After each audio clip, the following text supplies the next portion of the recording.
अस्सलाम वालेकुम स्टूडेंट्स। मैं हूं मोहम्मद मसअब उमैर राना और आप देख रहे हैं मेरा चैनल बायो विद मसअब। आज हम पोरीफिरा की डिटेल पढ़ेंगे, ठीक है, जो बीएससी के स्टूडेंट्स के लिए बहुत ही ज़्यादा अहम है।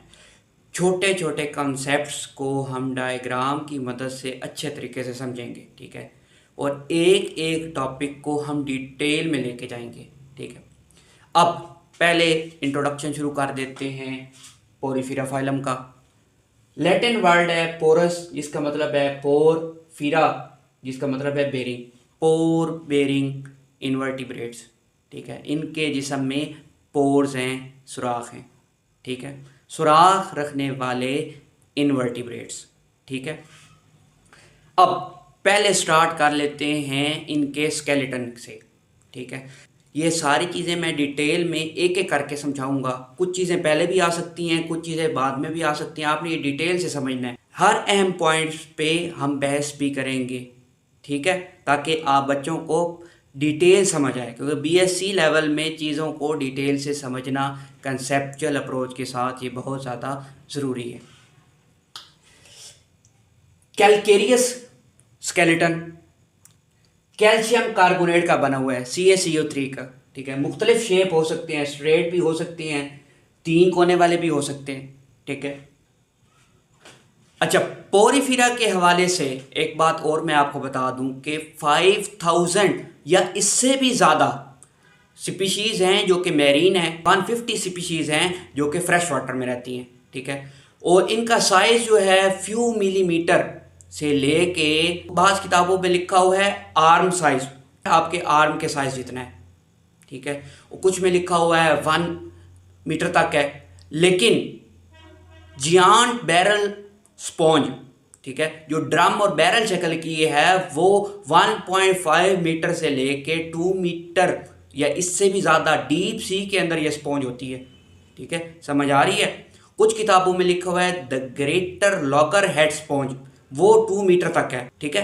ये 2 एग्जाम्पल्स आपने याद रखनी है, ठीक है। अप टू 2 मीटर तक ये हो सकती हैं, फ्यू मिलीमीटर से लेके 2 मीटर तक ये हो सकती हैं। दूसरा, क्योंकि फिल्टर फीडिंग करती हैं, ठीक है, और ये कॉलोनी की बना सकती हैं, तो यहाँ पे ढेर सारे इनवर्टिब्रेट्स रहते हैं, फिशेस भी रहती हैं, और इनका ये घर है।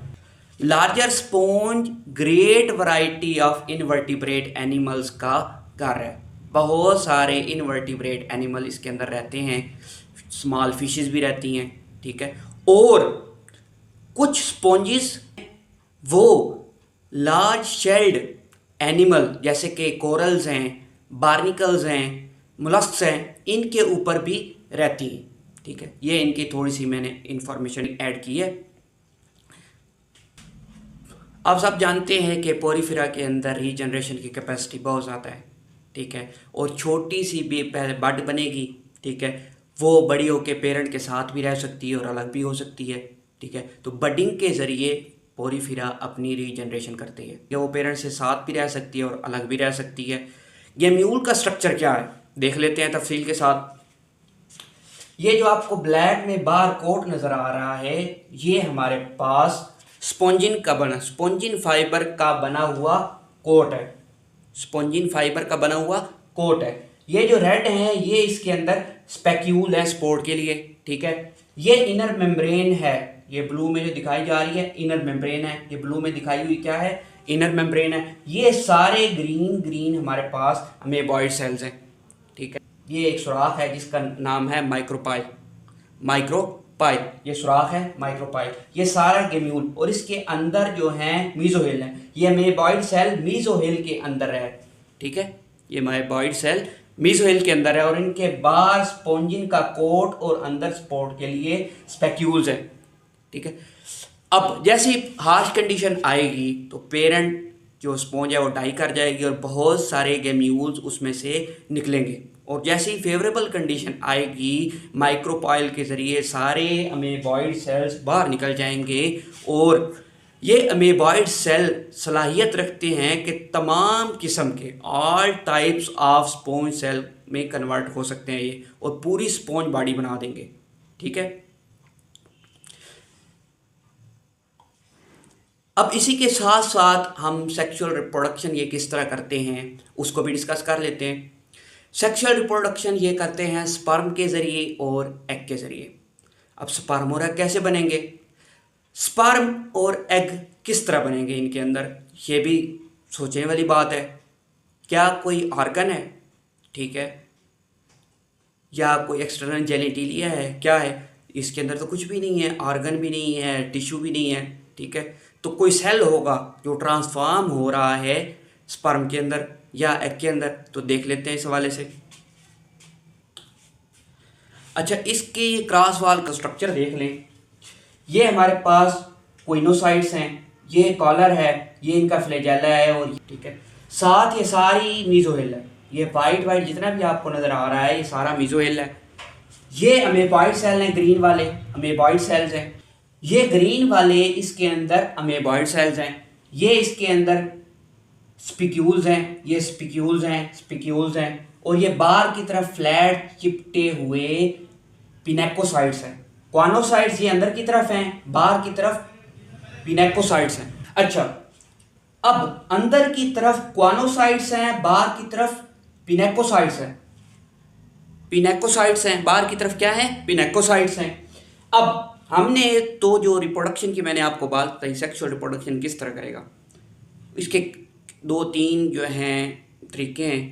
एक तो ये है स्पर्म कैसे बनेगा। स्पर्म तो सारे क्वानोसाइट्स ट्रांसफॉर्म इनटू स्पर्म, क्वानोसाइट्स ट्रांसफॉर्म हो जाएंगे स्पर्म के अंदर।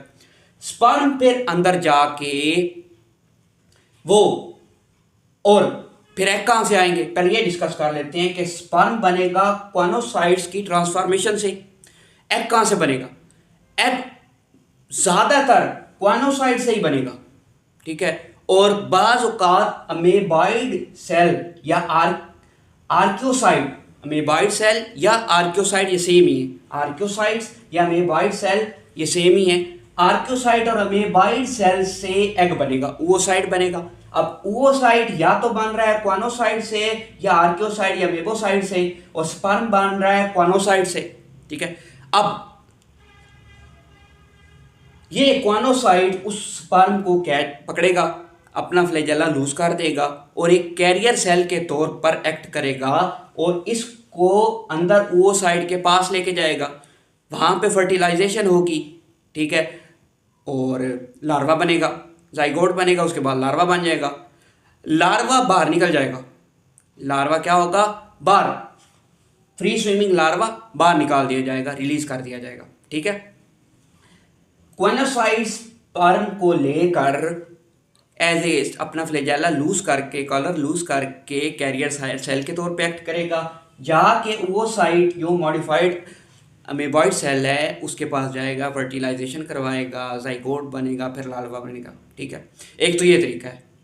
और बाज़ औक़ात स्पर्म भी और एग भी, oocyte भी, और जो क्वानोसाइट के ट्रांसफॉर्मेशन से स्पर्म बना है, दोनों को पानी में रिलीज कर दिया जाएगा। पानी में रिलीज करने के बाद फर्टिलाइजेशन होगी, जाइगोट बनेगा, लार्वा बनेगा, ठीक है। अब लार्वा कुछ देर के लिए कुछ किताबों में लिखा है 2 दिन तक फ्री स्विमिंग करेगा, ठीक है, और फिर किसी सबस्ट्रेटम पर सेटल होके अडल्ट में कन्वर्ट हो जाएगा, ठीक है। और अडल्ट इनके सिसाइल होते हैं, लार्वा इसका फ्री स्विमिंग होता है, ठीक है। अब आपको बडिंग, जिम्यूल्स, सेक्सुअल रिप्रोडक्शन के हवाले से काफ़ी आइडिया हो चुका होगा। आगे देख लेते हैं। अब थोड़ा सा क्वानोसाइट का डिटेल स्ट्रक्चर देख लेते हैं। ये तो इसकी बाहर वाली सेल मेम्ब्रेन हो गई, ठीक है, दरमियान में ये न्यूक्लियस है, ये सारा साइटोप्लाज्म है। अच्छा, बाहर है, ठीक है, ये जो मैंने आपको रेड में दिखाया है, ठीक है, और इनके दरमियान ये ब्लू में जो लाइनें बनाई हैं ये माइक्रोफिब्रिल्स या माइक्रोफिलामेंट्स है। ये इसके माइक्रोविलाई, ये इसके अंदर क्या है, माइक्रोविलाई है। ये इसके अंदर कॉलर बना है क्वानोसाइट का ये कॉलर वाला हिस्सा है।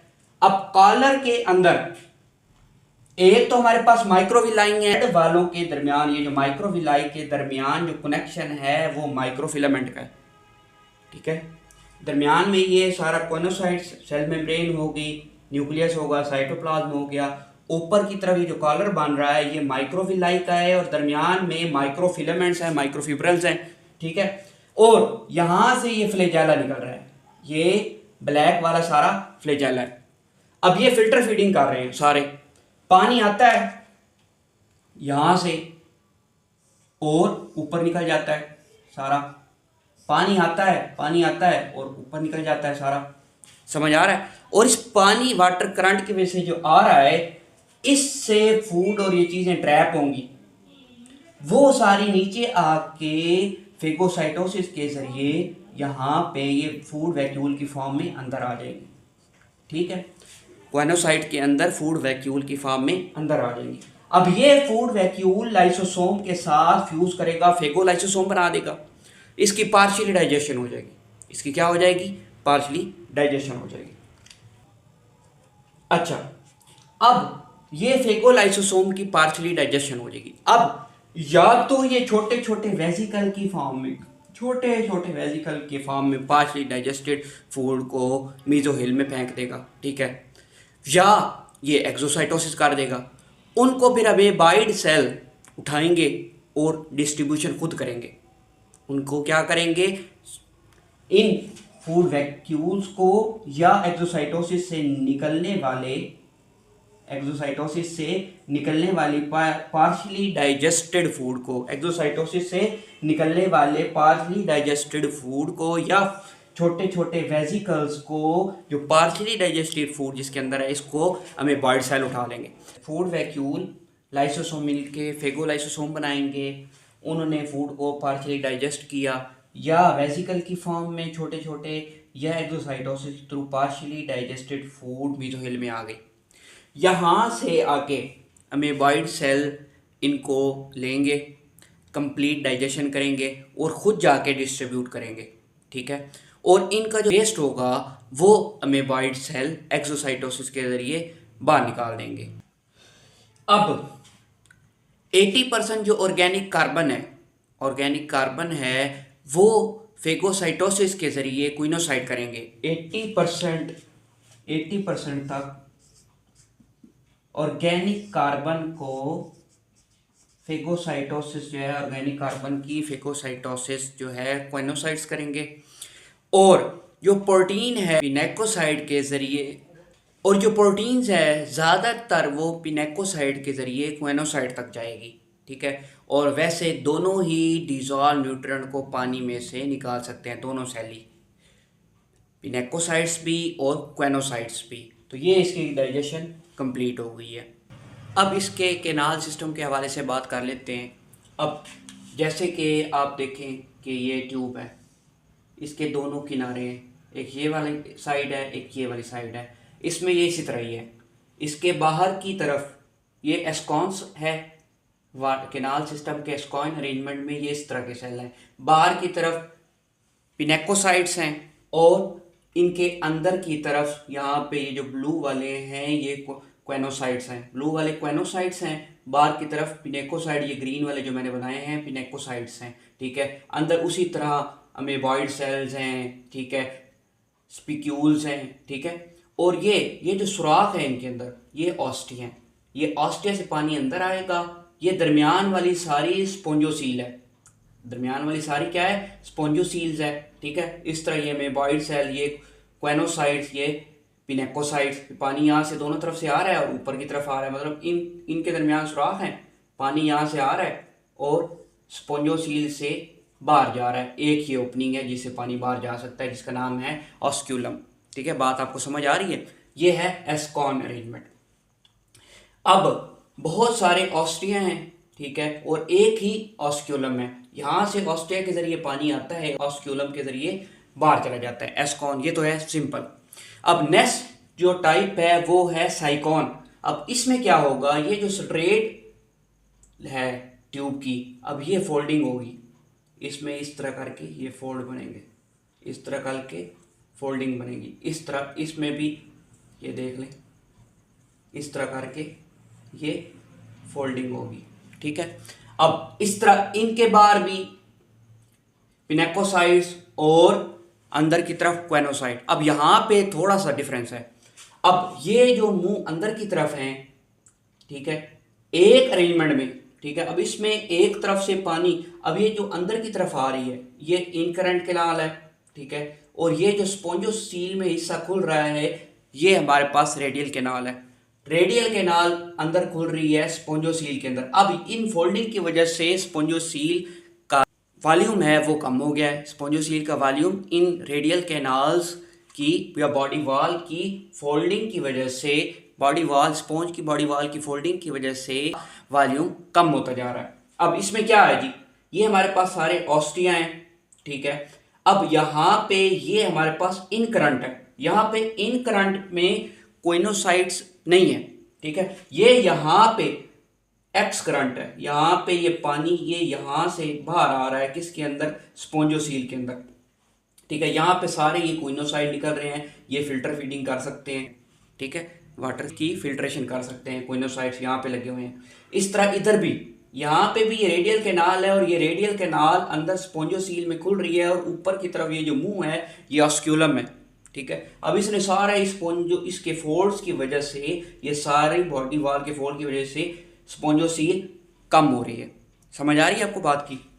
अच्छा, इसका भी इधर ही है, ये भी इन करंट आ रही है, यहाँ से पानी आ रहा है, आगे खास जगह पे रेडियल कैनाल के अंदर क्विनोसाइट्स अरेंज हुए हैं, क्विनोसाइट्स अंदर खोल रहे हैं स्पोंजोसील में, ये क्विनोसाइट्स हैं, पानी आ रहा है इन करंट से जो है रेडियल कैनाल में, ठीक है। या अगर पानी यहाँ आ रहा है, ठीक है, यहाँ से ये इस तरफ आएगा, अंदर की तरफ इन लाइनों पे सारे ये हमारे पास क्विनोसाइट्स होंगे, इस तरफ पिनेकोसाइट्स होंगे, अंदर की तरफ क्विनोसाइट्स होंगे और ये अंदर स्पोंजोसील में रेडियल कैनाल के थ्रू खुलेंगे। याद रखना है कि रेडियल कैनाल के अंदर क्वेनोसाइट्स हैं, ठीक है। ये मुख्तलिफ किताबों में अरेंजमेंट मुख्तलिफ थी तो मैंने दोनों ही आपको आइडिया दे दिया। अब एक बात थोड़ी सी देखने वाली है, अब जिस सुराख के ज़रिए रेडियल कैनाल के अंदर पानी आ रहा है वो हमारे पास है प्रोसोपाइल। वो सुराख जिसके ज़रिए रेडियल कैनाल के अंदर पानी आ रहा है इन करंट कैनाल में से, वो हमारे पास है प्रोसोपाइल। और वो सुराख, वो पोर जो खुल रहा है स्पोंजोसील के अंदर, किससे होकर रेडियल कैनाल को छोड़कर स्पोंजोसील में दाखिल हो रहा है, वो हमारे पास एपोपाइल है। प्रोसोपाइल ओपन होगा रेडियल कैनाल में और एपोपाइल ओपन होगा स्पोंजोसील में, ठीक है। ये बात आपको समझ आ गई। अब नेक्स्ट में ये फोल्डिंग इतनी ज़्यादा हो जाएगी कि बिल्कुल जो है ना इसमें से अंदाज़ा लगाना, ठीक है, इतने ज़्यादा फोल्ड हो जाएंगे अंदर कि स्पोंजोसील, इतने ज़्यादा इसके अंदर फोल्ड हैं कि स्पोंजोसील ख़त्म हो गई है। इसकी तीसरी किस्म भी लाइकॉन भी देख लें। अब इसके अंदर ढेर सारे पोर्स हैं, ठीक है, डर्मल पोर्स हैं बाहर की तरफ, इतने ज़्यादा ब्रांचिंग है, स्पोंजोसील तकरीबन ख़त्म हो गई है, सॉरी बाहर से, बाहर के सुराखों से अंदर चैम्बर बने हुए हैं, इनके अंदर फोल्डिंग के अंदर ये चैम्बर बने हुए हैं, 4 चैम्बर हैं, 1 2 3 4 क्विनोसाइड चैम्बर्स, ठीक है। अब डर्मल पोर बाहर वाले ढेर सारे पोर बने हुए हैं, वो पोर क्विनोसाइड चैम्बर्स के अंदर खुलेंगे, वहां से फिल्ट्रेशन होगी, ठीक है, और वो बाहर ऑस्क्यूलम से बाहर एक्स करंट के थ्रू बाहर आ जाएंगे, ठीक है। डर्मल पोर्स इन करंट कैनाल के जरिए क्विनोसाइड चैम्बर्स में आएंगे, क्विनोसाइड चैम्बर्स में फिल्ट्रेशन होगी, ठीक है, वाटर को फिल्टर किया जाएगा और वो एक्स करंट के जरिए बाहर आ जाएगा। अब यहाँ पे चैम्बर बहुत ज़्यादा हैं, ठीक है, और ऑस्क्यूलम भी ढेर सारे हैं। ये भी एक ऑस्क्यूलम, अगर पानी यहाँ से आ रहा है, ठीक है, ये ऑस्टिया है, यहाँ से ऑस्क्यूलम, मल्टीपल ऑस्क्यूलम है, ठीक है। इसमें उसमें यही फ़र्क है, एस्कॉन के अंदर एक ही एस्क्यूलम है और ढेर सारे ऑस्टिया हैं और बॉडी वाल कोई फोल्ड नहीं है, जबकि साइकॉन के अंदर बॉडी वाल के अंदर फोल्डिंग है, ठीक है। इन करंट और रेडियल कैनाल्स हैं, रेडियल कैनाल्स के अंदर क्विनोसाइड्स हैं, इसके अंदर एक ही ऑस्क्यूलम है, इन दोनों के अंदर, एस्कॉन के अंदर और साइकॉन के अंदर एक ही ऑस्क्यूलम है, जबकि लाइकॉन के अंदर चैम्बर इतने ज़्यादा हो गया, स्पोंजोसील खत्म हो गई है और मल्टीपल ऑस्क्यूलम है। ऑस्क्यूलम क्या है, ढेर सारे हैं, ठीक है, ये छोटी करके मैंने बनाई है, ठीक है। ये इसी की मॉडिफाइड वर्जन है। इसके अंदर थोड़ी बहुत स्पोंजियोसील है, लेकिन उसके अंदर इस नहीं है। समझ लें कि ये उसका एक चैम्बर का बड़ा कर लें, ठीक है। इसके एक चैम्बर को अगर मैं ये कह दूं ना, ये वाला सारा हिस्सा, ठीक है, कि यहाँ से डर्मल पोर हैं वो अंदर क्विनोसाइड चैम्बर में आ रहे हैं, ठीक है, और एक ही एक्सक्रंट केनाल के जरिए ऑस्क्यूलम से बाहर आ रहे हैं। इधर भी इसी तरह फिर ऑस्क्यूलम होगी, ठीक है, मल्टीपल ऑस्क्यूलम होगी लाइकॉन के जरिए, ठीक है। ये आपको समझ आ गई। अगर स्पॉन्ज की विड्थ है 1 सेंटीमीटर और उसकी हाइट है 10 सेंटीमीटर, तो वो 20 litre water per day filter कर सकती है, जबकि larger sponge 1500 litre water per day filter करने की सलाहियत रखती हैं, ठीक है। अब ये जो ऑस्टिया है, ऑस्टिया, ये सारे, ये ऑस्टिया, ऑस्टिया, इसका जो डायामीटर है वो 50 माइक्रोमीटर है। 50 माइक्रोमीटर, समझ आ रही है। ऑस्टिया का डायमीटर है 50 माइक्रोमीटर, जबकि ये माइक्रोविलाई के दरमियान की स्पेस है 0.1 माइक्रोमीटर, 0.1 माइक्रोमीटर। तो वहाँ से ऑस्टिया से पानी आएगा फिल्टर होके, यहाँ से पानी आएगा ऊपर चला जाएगा, तो इतने अप टू 50 माइक्रोमीटर तक चीज़ों को ये जो है फिल्टर कर सकते हैं। और 0.1 माइक्रोमीटर तक भी चीज़ें यहाँ पे फंसेंगी, ट्रैप होंगी, वहाँ से फूड वैक्यूल बनेगा, ठीक है, लाइसोसोम से जो है फ्यूजन होगी, उसके बाद डाइजेशन सारी हो जाएगी। ये एक छोटी सी बात है कि ये आप समझ लें कि बीड है, ठीक है, मोती है, ये तस्बीह का मनका समझ लें। उस मनके के अंदर जो सुराख है, ये वो मनका है, ठीक है, उसके अंदर ये जो सुराख है, यहाँ से ये सुराख, इसमें से पानी अंदर है। ये ऑस्टियोसाइड क्या है? ये ऑस्टियोसाइड एक जो है पिनेकोसाइट है। पिनेकोसाइड चेंज हो गया है पोरोसाइट में। पिनेकोसाइड चेंज हो गया है पोरोसाइट में। पोरोसाइट एक ऑस्टिया बना रहा है, एक पोरोसाइट एक ऑस्टिया बना रहा है, ठीक है। ये बात आपको समझ आ गई। अब एक पिनेकोसाइट पोरोसाइट में तब्दील हो गया, अपने अंदर से सुराख उसके बन गया है, वो एक ऑस्टिया बना रहा है, ठीक है। अब ये जो ऑस्क्यूलम है, इसके अंदर कोई भी पिनेकोसाइड नहीं है, ये उसकी बॉडी वाल की एक ओपनिंग है, समझ आ रही है। इसके अंदर कोई भी पोरोसाइड नहीं है, ये बात आपने याद रखनी है। एक पोरोसाइड एक ऑस्टिया बनाता है, और ऑस्क्यूलम के अंदर कोई भी पोरोसाइड नहीं है। अब ये ऑस्टिया जो एक पोरोसाइड से बना है, ये खुद भी वाटर की रेगुलेशन इसके अंदर को कंट्रोल कर सकता है। अच्छा, पिनेकोसाइट पोरोसाइट बना रहा है, एक पोरोसाइट एक ऑस्टिया के बराबर है, और ऑस्क्यूलम के अंदर कोई भी पोरोसाइट नहीं है, और पिनेकोसाइट ही मायोसाइट में कन्वर्ट होता है, कंट्रैक्टाइल मायोसाइट में। कंट्रैक्टाइल मायोसाइट ऑस्क्यूलम के अराउंड और ऑस्टिया के अराउंड वाटर की रेगुलेशन को कंट्रोल करते हैं, ठीक है। यहाँ पे मायोसाइट बनते हैं पिनेकोसाइट से, कंट्रैक्टाइल होते हैं, ठीक है। ये कंट्रैक्टाइल रिंग बनाते हैं ऑस्क्यूलियम के अराउंड और पोर्स के अराउंड, और इसके अंदर वाटर के फ्लो को कंट्रोल करते हैं, ठीक है। ऑस्टिया के अंदर वाटर फ्लो पोरोसाइट खुद भी कंट्रोल कर सकता है और मायोसाइट भी कंट्रोल कर सकते हैं। इसी तरह ऑस्क्यूलम के अंदर पोरोसाइट नहीं होता, ठीक है, ये उसकी बॉडी वॉल की ओपनिंग है, ठीक है, और इसके अंदर अमेबॉइड सेल भी हो सकते हैं, स्पोंजिन का फाइबर भी फ्लेक्सिबल हो सकता है, और सपोर्ट के लिए स्पेक्यूल्स भी हो सकते हैं।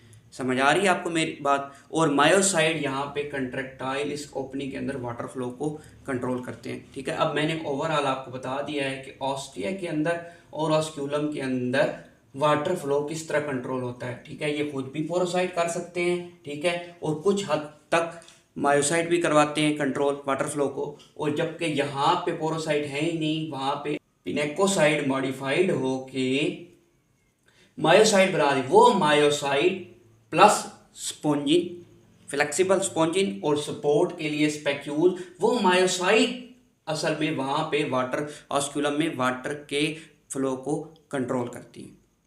अच्छा, ये था आज का लेक्चर।